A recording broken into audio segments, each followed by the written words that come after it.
So I just did an EFT session for choosing to live at a higher level of success, of notoriety, of being seen, of experience, and just a higher level of creative spark. And there's a few interesting things that came up around that that I wanted to share. I thought I'd like to share. So being raised the way that I was raised, to believe that if I didn't conform to certain rules and stay as part of a certain religious group, that I was unworthy of blessings, and unworthy of love, basically, of God's love, and of other people's love, of like people's love.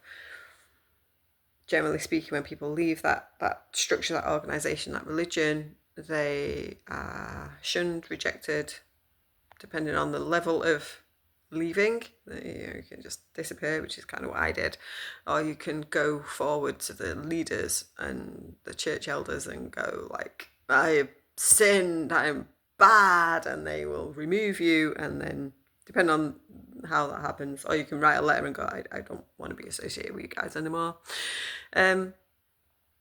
So the programming, the subconscious beliefs, for me anyway, because I was raised from like birth with that. So the subconscious programming, the childhood programming, before the age of 7, I believed that I was unworthy of love if I didn't conform to certain behaviours. So believing that I have the ability to succeed, kind of programmed to not think that I can. That's been a big thing that I've been undoing and unravelling for the last 6 years, certainly the last 2. And as I did the tapping, I was like, yeah, this is definitely something that I believe about myself, that I'm not deserving of success, that I can't succeed because I don't have what it takes to succeed. But also underlying some of that is the fear of being seen, the fear of like what that means, the fear of being so well known that people know who you are, that maybe you've got books on a bookshelf in a bookstore, they're selling your books on Amazon, you're interviewed on British TV. I don't know. But then there is some part of me that wants that wishes for that desires that, because I've been on stage in front of thousands of people before now. Yes. It's a little known secret about me.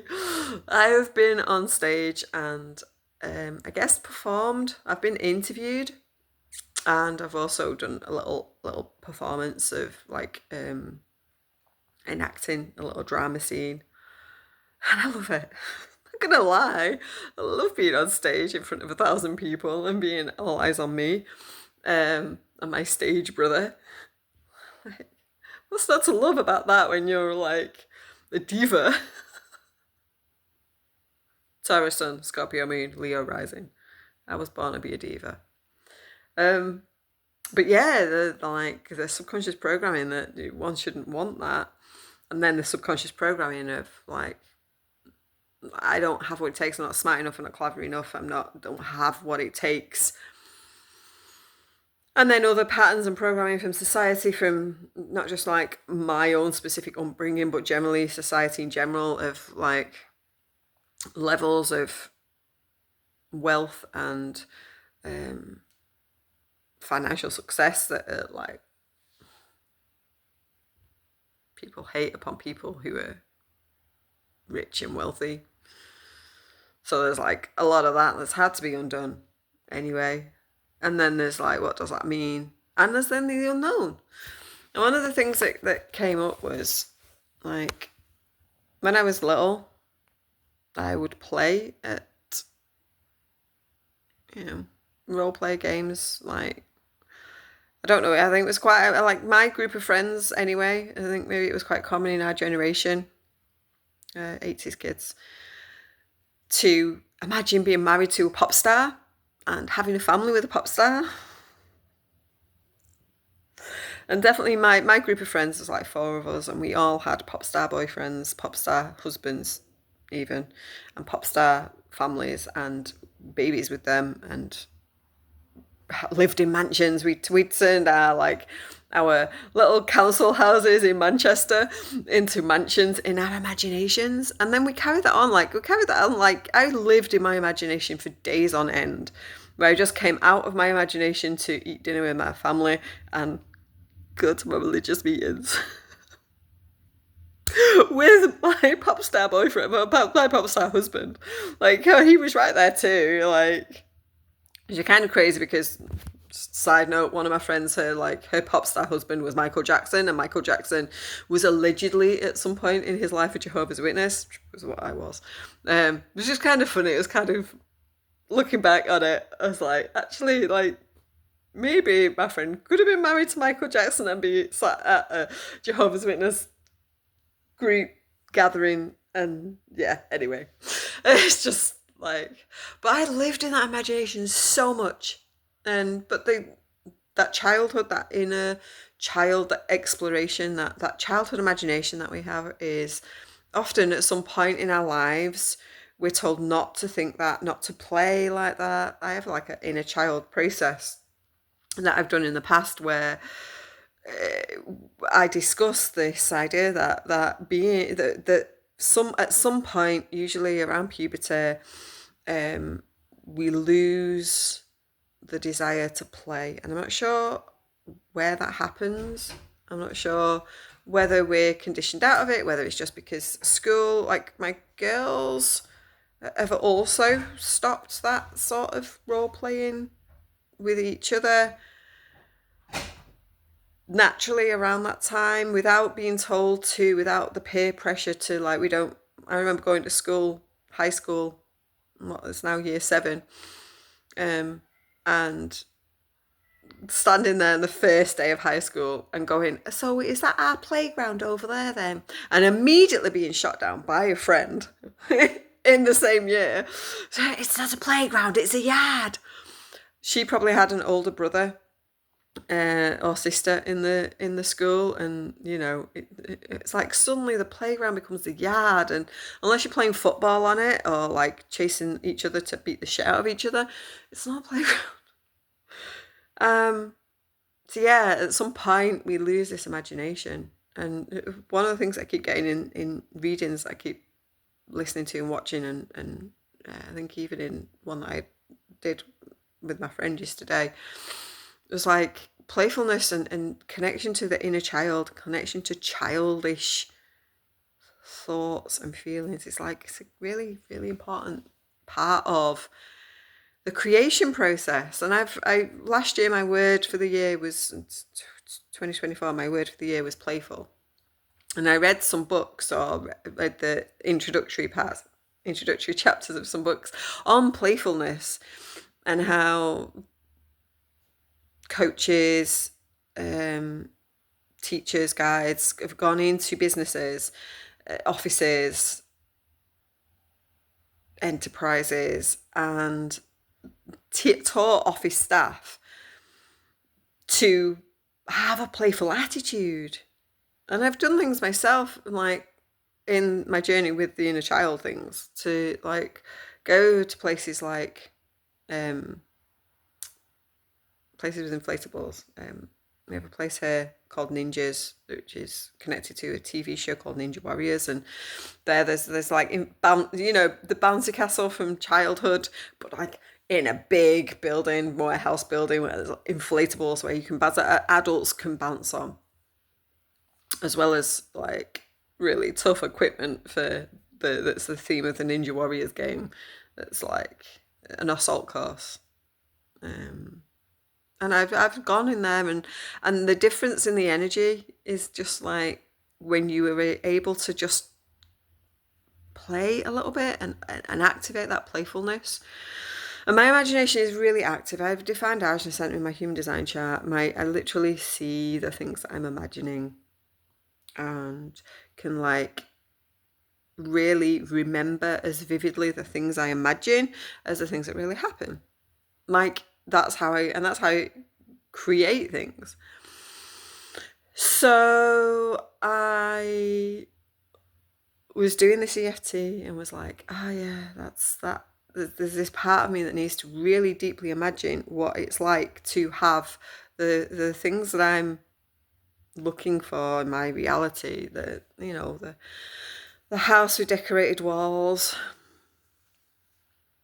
There's a story behind that. That's why there's the eye rolling going on, because there's a story behind that with the housing people where we feel it's their responsibility to have like give me walls that are not bare plaster. That's technically in legislation. My walls shouldn't be plaster in my house that's owned by a housing association, but they seem to think that it's not their responsibility. So we're basically arguing about it. But anyway, I just imagine like what it's like when my house is completed and really build that vivid picture up in my mind.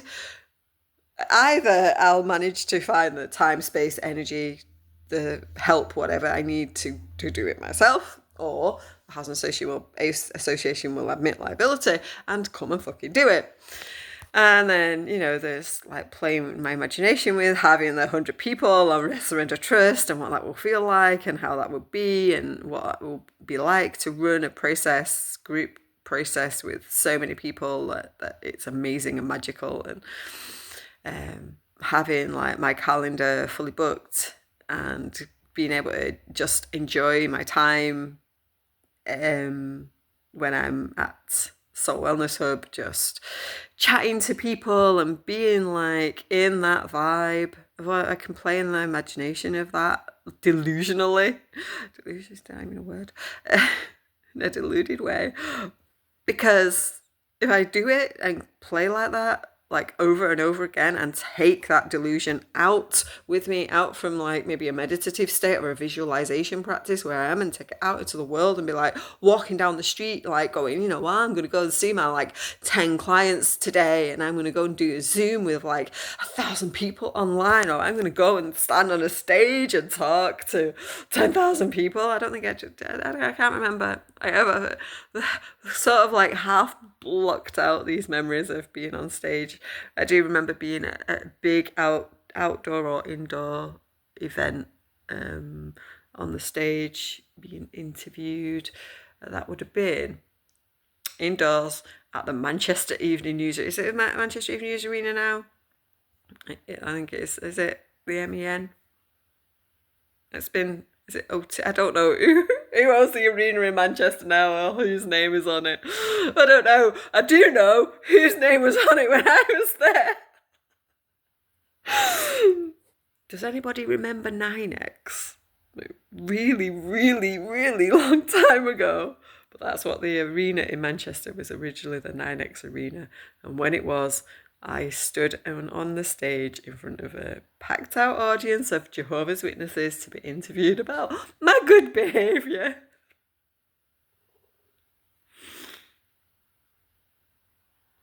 Yeah, I was probably hungover, but we'll not talk about that. Anyway,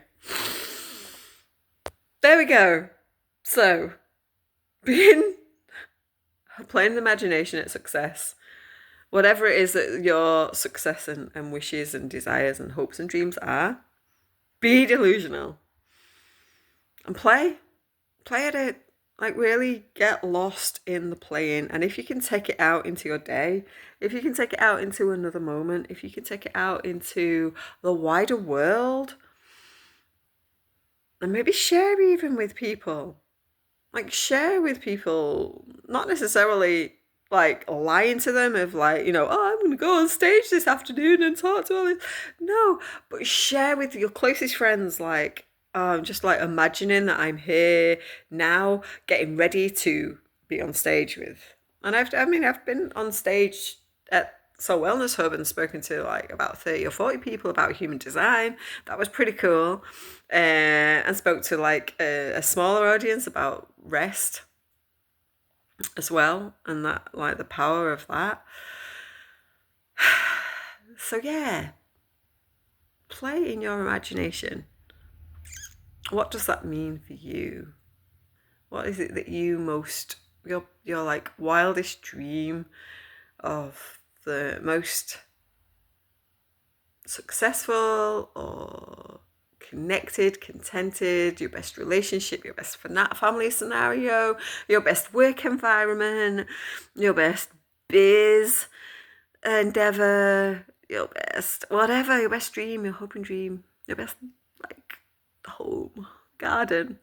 I've got a couple of friends with allotments at the moment, and they're like really working hard to try and grow food on them, and it's like it's not the easiest thing. Growing food is not that easy. That's the trick that they've got you into, so that you go buy supermarket food all the time and think like it's easy. Once you establish things, it's pretty easy and can develop in self-sufficiency, but like get in there. And they get in there from a like dumped allotment or a like not very well tended allotment or garden is like really tricky.